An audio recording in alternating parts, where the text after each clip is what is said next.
Okay, hello everybody, and welcome to this nice Zoom meeting, nice cozy little Zoom chat about group tutoring. I'm so happy that you could all make it because I'm so happy to see you. I'm so happy to talk about group tutoring with you because it's one of my favorite topics. And oh, there's Cheryl joining us. So a few people might pop into the meeting as we go along, and that's okay. We'll say hi to Cheryl and then we'll get on with the questions. Hi, Cheryl. Hi, Thanks I for just got joining us. home. I just got here.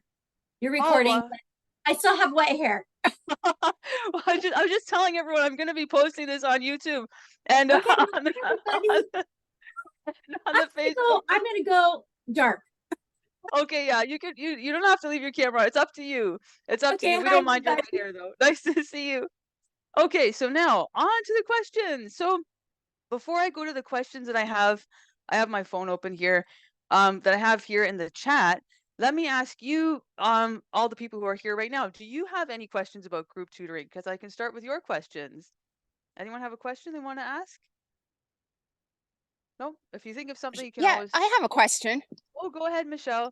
Um, I'm just, yeah, my question is about connecting or combining students that may or may not be at exactly the same level. Like, how do And you how do do you it? work that out? Yeah. Okay, well, there's different ways you can go about that, and what I'm doing right now, currently in the group that I have, which is in person, and I will say that in my opinion, it's a lot easier to do that probably in person than online, although there are ways you could do it online as well. So what I'm doing right now in person is I have a group of about 5 kids, and they're at basically two different levels. Like one are really early readers and they're really really young, and the others are literally their older siblings. They all to join like in sibling groups, so their older siblings are just a couple of years older than them, like in grade 1 and 2, and they're sort of around the same level. So and with reading, I don't know if you're a reading tutor, but with reading, it's even I think it's even harder. It's like the hardest subject to try to group by levels because you really have to like really get the exact level of the student to serve them really well, because if it's too difficult, they will get frustrated. If it's too easy, they won't learn anything. So I think even more than with math or any other subject, you have to be like pretty bang on with the levels. So what I've done is I have hired an assistant, and I can do that because it's a group, and because even though I'm charging the students less than half of what I would charge them one to one, I'm still making more than double of what I would make one to one. So I can afford to hire an assistant. So I have an assistant who works with my super super early readers, and because they are really really at the beginning stage and they're all pretty much at the same level, like I mean learning letter sounds and short vowel sounds and all that, they can follow the same program. So I just designed the program for my assistant, and she has like a routine that she goes through every week with them, and they just follow that program because they're pretty much at the same level. Then the older siblings who are also with me at that time, like in the same group, I work with them, and I only have 2 of them right now. I do have space for 1 more, which I hope I'll get, but I only have 2 right now, and I can differentiate because it's in person. I can differentiate the program for them a little bit, so I can make it, a little more challenging for the stronger reader, a little less for the one that's not as strong. And because it's in person, I can give them different work, and I can say, okay, you read this book right now, and I'm gonna read with this student, and then we'll switch. So I do it like that. Um, if it was online, you would probably have to. I think you might have to use breakout rooms maybe in Zoom a little bit. You might have to use Google Classroom to help you out with that. And I think it would be a little more complicated online than in person. But in person, especially if you can get an assistant to help you, especially if the kids are little. If the kids are older, they can do more independent work.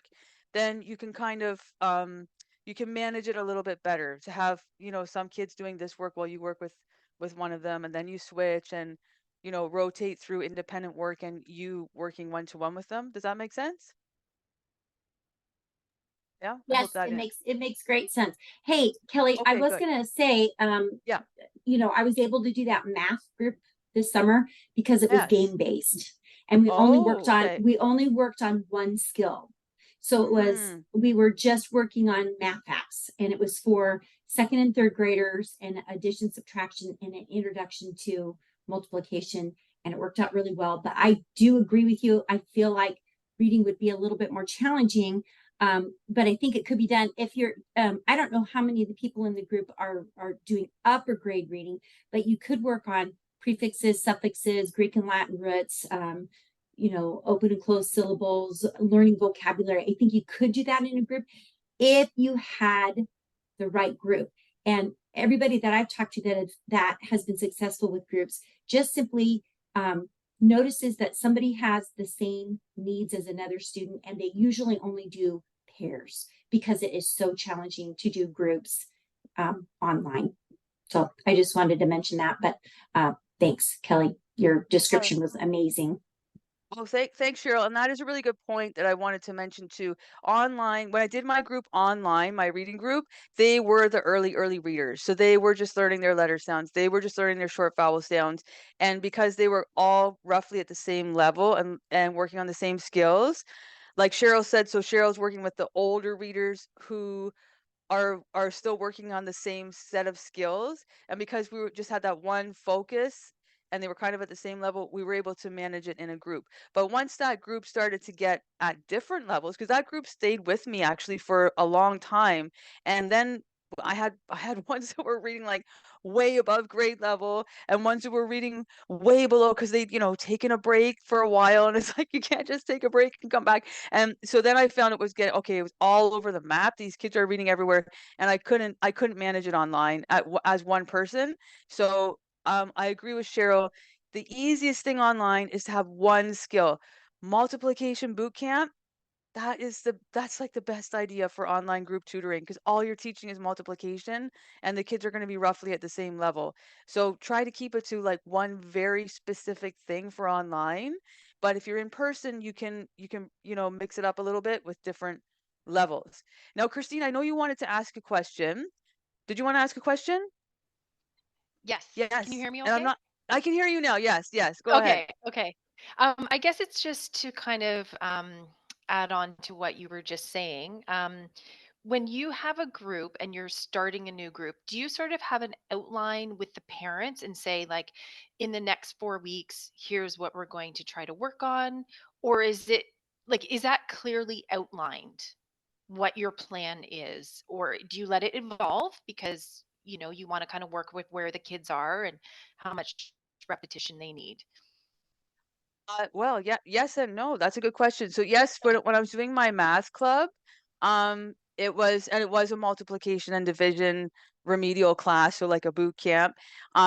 Yes, I had it clearly laid out for the parents. We're gonna start off with an assessment to see where everyone's skill level's at, and of course, it was pretty much all the same because I advertised it for kids that are in grades 4. I think it was grade 4 and 5. Yeah, so grade 4 and 5, so same grade level roughly that need remedial help in multiplication and division who are also suffering from math anxiety. So you see, I'm like really pinpointing an exact type of student already in the ad. So then those are the people I would attract and I would do the assessment and sure enough they're all pretty much at the same level. And I also kind of screened them online too. I met with them first online and then that way if there was one someone who's like a gifted math student, I could tell them, okay, this is not for you because what we're doing here is remedial. That actually happened to me with my reading club. It and I w when in the beginning, when I first started, I wasn't clear enough that this was a remedial program, and I actually got some students who were like who were reading way above grade level, and I was like, "Oh my gosh, what am I gonna do with these kids?" Because they totally did not fit the program, and I learned from that that you have to be really explicit about who this program is for, and yes, clearly, like, have almost like a syllabus or like a list of goals and clearly outline that to the parents. I think that you should really, really do that.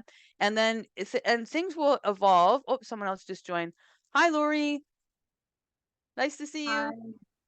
And things will evolve too, Christine. Like they will. I mean, you don't have to be like super dogmatic about that syllabus or that set of goals, because if you see something coming up that your students need to work on that you didn't notice before, then you can always, like, change course and work on that and just explain to the parents what you're doing. But I think it's really good. Just like when you're teaching the class, you have the long range plans, at the beginning of the year, the same kind of thing. Or when you start a unit, you have like your unit all written out with the teaching goals and all that stuff. The same idea with a group class. Like have start off with a pretty solid plan, and you have to even be even more solid with your plan in the group class than you do one to one, because it's just more difficult to manage a group because you're managing not just one family, you're managing a whole bunch of families. So you have to be even more clear in your communication and even more clear in your communication and clear about what you're doing so that everyone knows and everyone's on the same page. So that's a great question. Thanks so much, Christine. Now, before I go to the questions in the chat, I'm just going to open the chat here on my phone. Does anyone have any other questions they want to ask here on Zoom? Do you have a question? Math mentor. Sorry, I don't know I your I do. don't know It's what's Beth. your I'm sorry. That's okay. Um, Nice to meet you. so it's less of a question about how to manage the group as more of a question of I've not been tutoring online, and so I've been tutoring in person. So I'm more concerned with when I have students at the other end of a computer, how are they, other than just watching the screen and saying, yeah, I see what you did. Yeah. I mean, how am I engaging them? Or do the whiteboards allow the students to write on them as well? Yep, Yes. a lot of them do. Yeah, the Zoom whiteboard for sure does. You can share the annotation with the students and they can write on the board. But you can do lots of things to engage them. Like games are a really good one. And there's so many good websites for games depending on what age group you're teaching. I use education.com. Cheryl just recently told me about one called Math Playground. And so education.com is a really good one, actually. It's not free. Well, there's a free version, but it's not that extensive. So even if you have to pay for the subscription, if you're teaching elementary students, it's well worth it. No, you're teaching older grades? Right. Yeah, algebra. Oh, okay. So then you probably I would just Google like algebra games and activities or interactive activities for, and then the age that you're teaching, and you'll probably get tons and tons of ideas. So because I'm an elementary tutor and I'm working with younger kids, my my program is really, really games based and it's really visual. So I use Google Slides, and I mean, like, I use them to the max. I decorate them, pictures and bright colors and all kinds of stuff going on. Um, I ask them about the pictures on the slides. Like I can get them to write on the slide. Although for little kids it's a lot harder to write, but for the older kids using the Google Annotate will be a lot easier. So yeah, the whiteboard, like that's such a simple tool, but you can share that whiteboard and you can both write on it, which is great. And then I think also too, if you post this in our Facebook group, 'cause I've seen other people ask questions like this, there are other interactive tools that you can use for math for the older grades as well. Like Bit Paper, I've never used that myself because I don't really need to, but that's one that I hear a lot of people mention. Um, Figma, I think that's the one that Cheryl just recently told me about, is another interactive kind of like a whiteboard system that you can use. So there's so many tools. So there's so many tools to keep your I was students going to engaged. mention also, Kelly, that she could go to IXL if she's just looking for content. Have you, Math Mentor, what did you say your first name was? Yeah. Beth, hi. I would, are you looking, you're only looking for games? No, I'm not really looking for games at all. I'm going to be offering classes where I teach the 4 lessons that the students will be working on through the week. It's homeschool families. And so I would look at IXL. IXL goes all the way up through high school, and at least it would give you some information. You might be able to get a free subscription for just a little bit, or just go look at it and see if there's, because the reason I like IXL, and I'll keep this short. I'm sorry to interrupt you, but the reason I like it is because you can change the standard based on the state. So if they're really wanting to hone in on what does their state specifically focus on, you can go in and change the standard. They have study plans already in there. So that I really encourage you to look at that. Well, Thank and you. I have the curriculum that I'll be using. It's more a matter of how the students can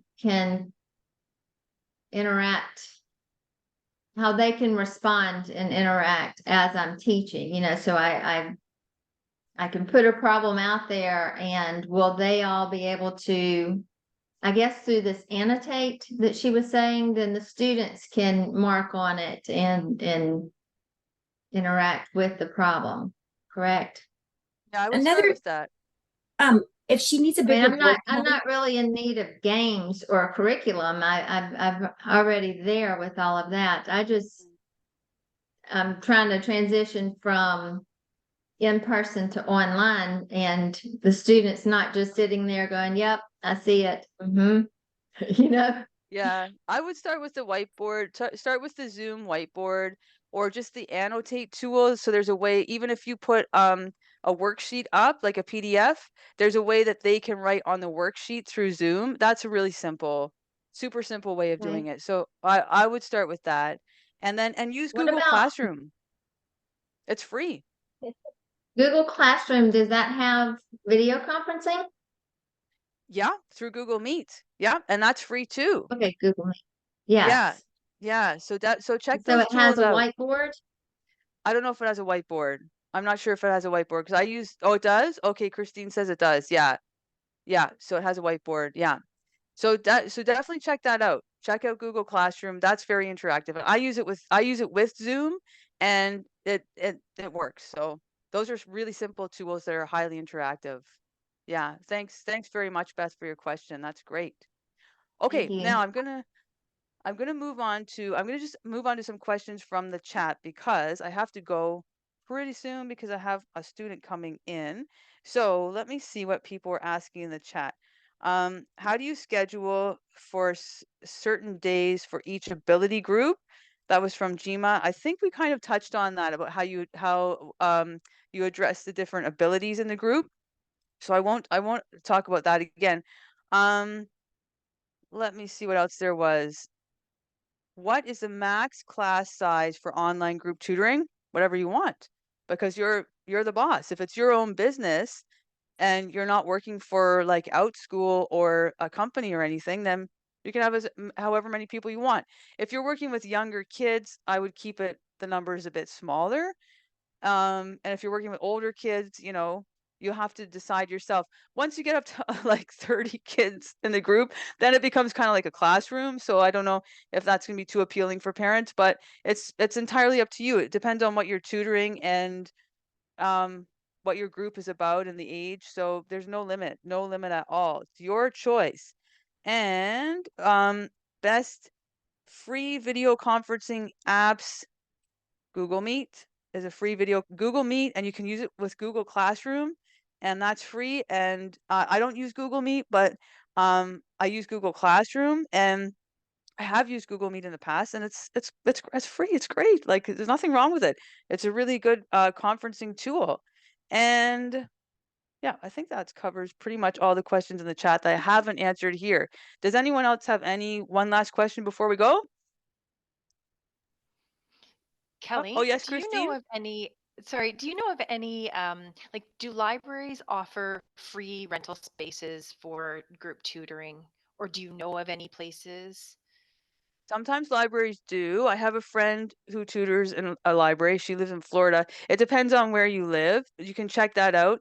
How I find my place was literally through Google. I just Googled co-working spaces, and then I got more specific and Google co-working spaces for tutors, and the teaching space came up. That's where I tutor from. I wouldn't have even known it was there. I didn't even know that was a thing that someone had built a space where they rent out little classrooms. Like I didn't even know that existed until I started Googling it. So Google is your friend. Google Classroom, Google Meet, Google stuff on Google. It's a great way to figure stuff out. And just like do a deep dive. People rent out church basements, people rent out community centers. Like just think about, just kind of like brainstorm everything in your community that you can think of, and then start putting it into Google and see what comes up. You might be really surprised at what you find. That's a great question. Thanks, Christine. Thank you so much to everyone who has joined me today. This is a pretty good turnout for our first cozy little Zoom chat, and I can't wait to do this again. It was really nice to meet all of you, and I hope that you have a wonderful day, and I'll see you all again soon. Bye. Bye. Thanks so much. Bye. Thanks for coming.